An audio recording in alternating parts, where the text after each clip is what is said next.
So I kind of ignored Reason for a while, stupidly, and then I think Justin Martin, who's another guy on our label, started making house music on it right when we were just getting our party started here in San Francisco, and I saw what he was doing, and I saw how easily all the instruments and effects were tied together in the mixer, and so I had all this like really elaborate like modular synthesizer kind of stuff set up, and I was like, well, maybe I just need to simplify a little bit, and I started using Reason. And it took me a while to get into it, but I started using Reason, and I never stopped using Reason since. My name is Barclay Crenshaw. We're here at the Dirty Bird Mothership office/studio in San Francisco. I also go by the name Claude Von Stroke for productions and DJing.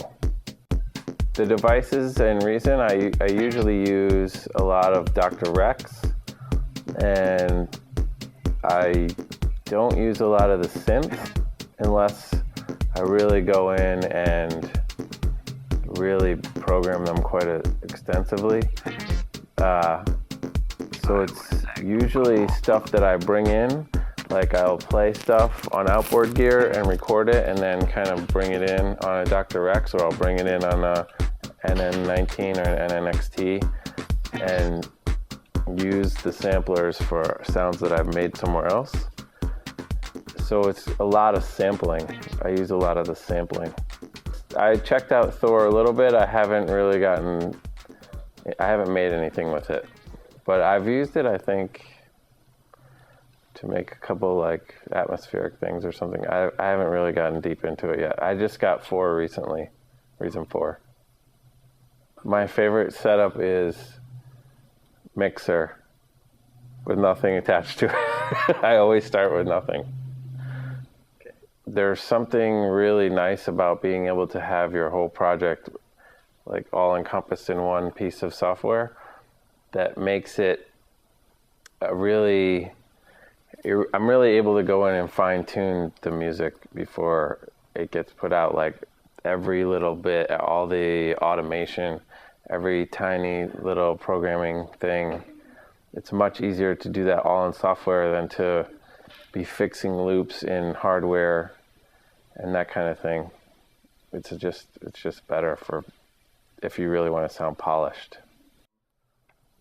I think running your own label is kind of the only way to do it these days in independent dance music. It's kind of almost every big artist has their own label because that's how you get your music out there before anyone knows who you are. It's really the only way to break through, unless you're just totally amazing from track number 1 and all these other labels want to sign you up. It's a lot of hard work though. It's not so easy, but it's fun. In the end, it's really good.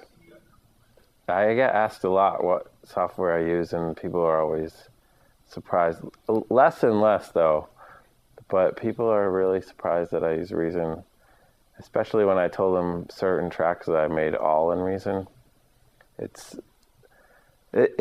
not surprising to me at all, because when you look at Reason, it's kind of like in the 80s and 90s, it would have cost you like $200,000 just to have all that stuff all tied together. Maybe even more. Maybe it's even impossible with automation.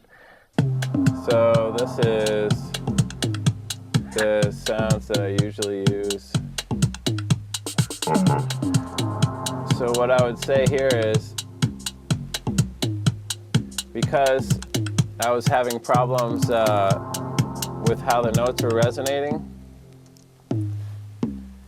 I had to put them on two different devices for the same patch, so I can make sure that the low notes were resonating, so that, as you can see, well, you can't see there, but in here you can see that they're split on 2 patches, so that I can EQ the top notes and the bottom notes, or whichever notes I was having a problem with.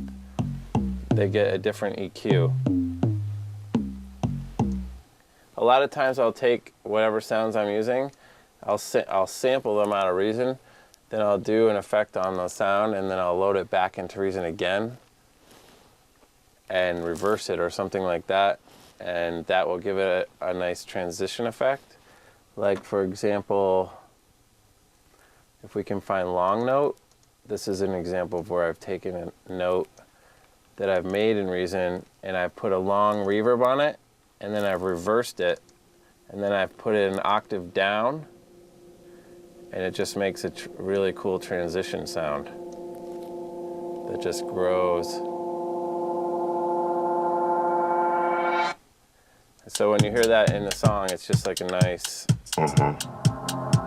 you'll hear it's a nice way to get from section to section.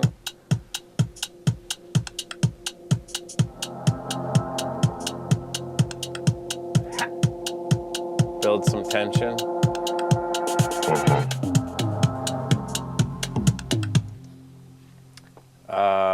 Then the other aspect to the melody is the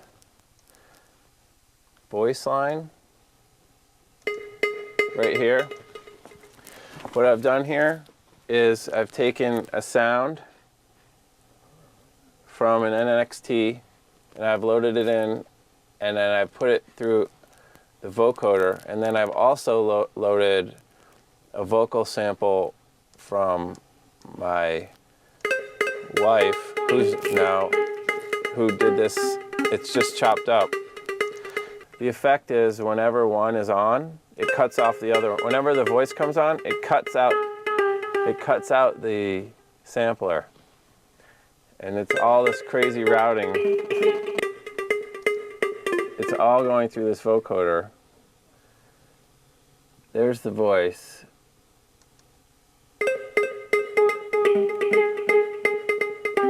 There. Mini popcorn.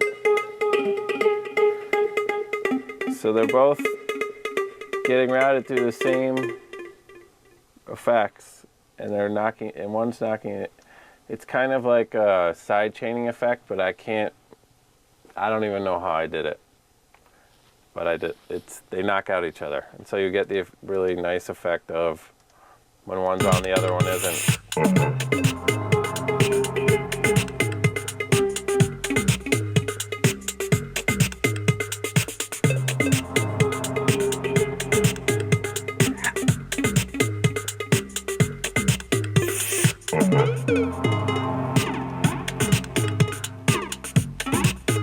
This is just a patch that grows with the filter throughout the track. I matched it up with this patch, which also grows, so they grow together. This is a straight sample, and then this one is made on an NXT, and I just keep raising the filter and lowering it throughout the whole song, and it also builds tension. And all this other stuff is just basic backbeats. There's like 10 different backbeats. And none of it really sounds that good until you put it all together.